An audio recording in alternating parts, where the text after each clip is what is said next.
Okay, so Shalom, New York. I'm so happy and proud to be here. Your presence here is a powerful evidence of your love for Israel and of your commitment to democracy.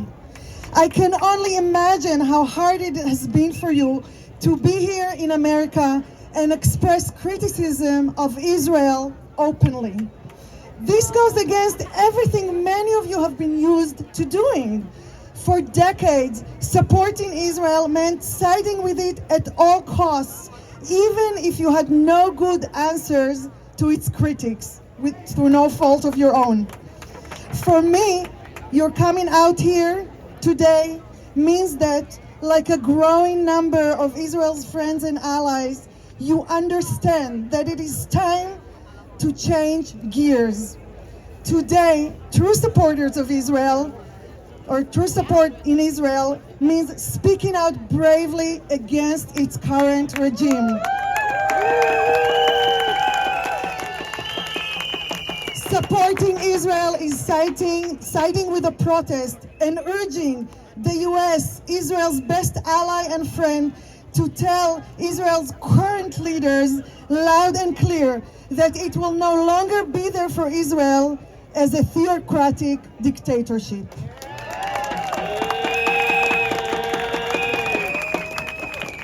Our most basic freedoms are under direct attack today in Israel. Taking over the judicial system is only the first step. They need the courts to be made unable to stop their poisonous plans. The next legislation is on the table, drafted, just waiting at the top of the pile for the judicial overhaul to be completed. Busha! Busha! Busha! Busha!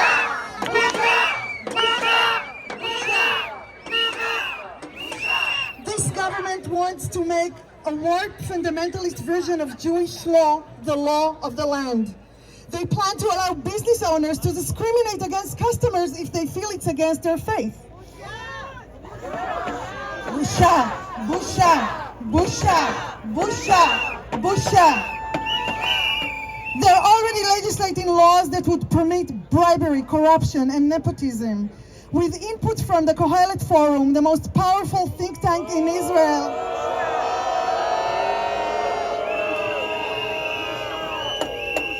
funded by reactionary American billionaires, the plan to make Israel a survival of the fittest neoliberal, cruel economy.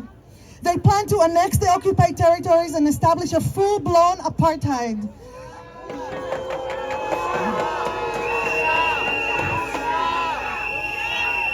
They plan, in their imagined society, women will return home and be sent to the back, behind the curtains in the public sphere. LGBTQ+ will either have to hide or undergo conversion therapy.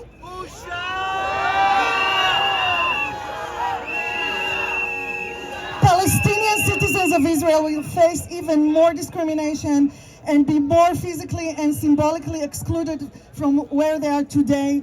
And secular people will realize quickly that they should think of themselves as an apologetic minority. They've already passed a law by which Netanyahu cannot be impeached except for medical reasons, no matter what he does.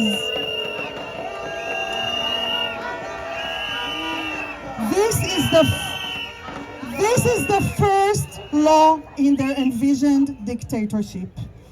Jews in the diaspora will not be considered Jews for purposes of Aliyah or of praying in the Kotel. The women of the wall, who the Supreme Court declared almost 3 decades ago they have a right to pray according to their beliefs, will be subject to Iranian-style laws that will throw them in jail if they exercise this right.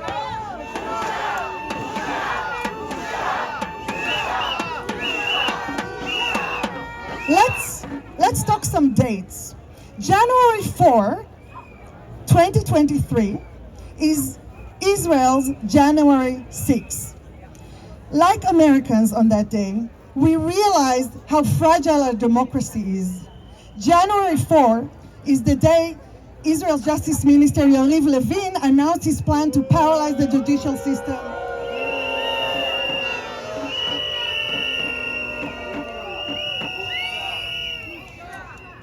And get rid of the gatekeepers and the rule of law.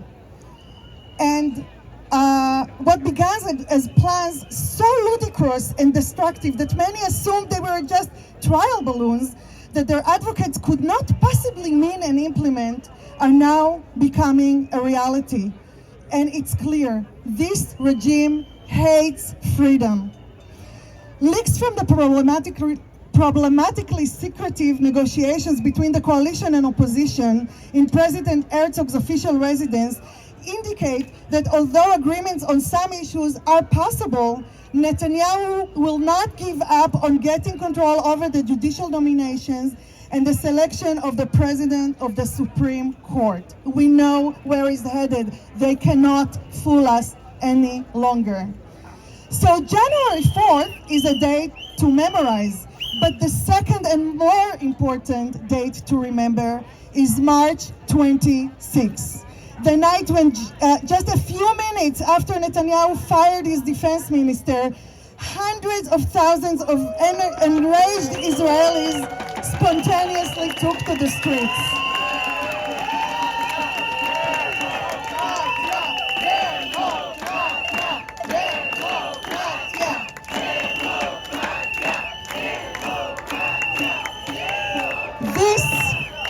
This is the most powerful answer to the dictatorship. To Netanyahu, Levin, Rotman, Ben Gvir, Deri, and Goldknopf, and all of the silent, cowardly collaborators in their coalition, short-sighted politicians who have failed to find the courage to save this country. Over the last few months, on many mornings, I woke up breathless with anxiety. But the Israeli public is uplifting my spirit. 16 consecutive weeks of showing full commitment to democracy.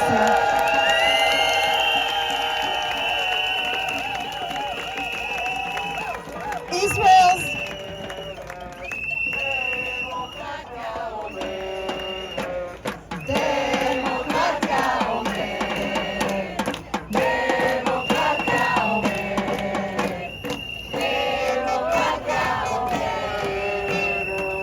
Israel's civil society is connected like it has never been before, collaborating effectively and creatively. Citizens working together is what scares dictatorships the most. We are polite, we are well behaved, but we are very scary indeed.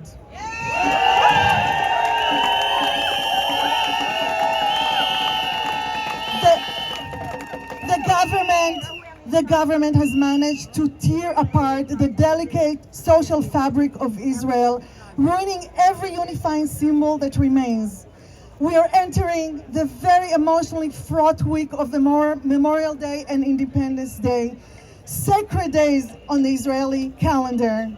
More and more bereaved families have stated that they will not visit their sons' and daughters' graves if government representatives are there.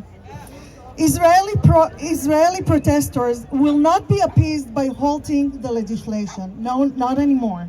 Many, like myself, feel that what the past 4 months have taught us is that we need a new deal, a new contract for Israel, new and stronger guarantees for justice for everyone, for Mizrahis, for the poor, for the periphery, for Palestinians, for women, and for democracy.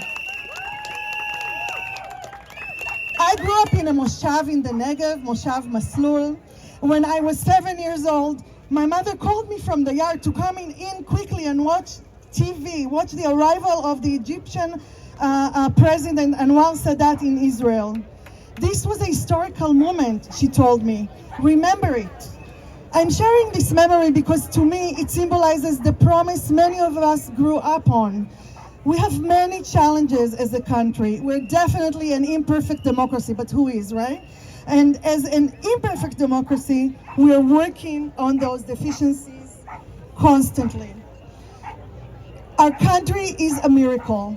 with its beautiful modern Hebrew, the best food in the world, the warm and creative people, a rare sense of natural solidarity, we cannot and will not lose the Israel that we know and love.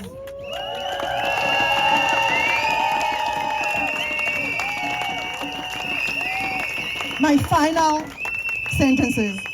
I turn to the American government, to those doing business in Israel, to folks who have colleagues and friends there.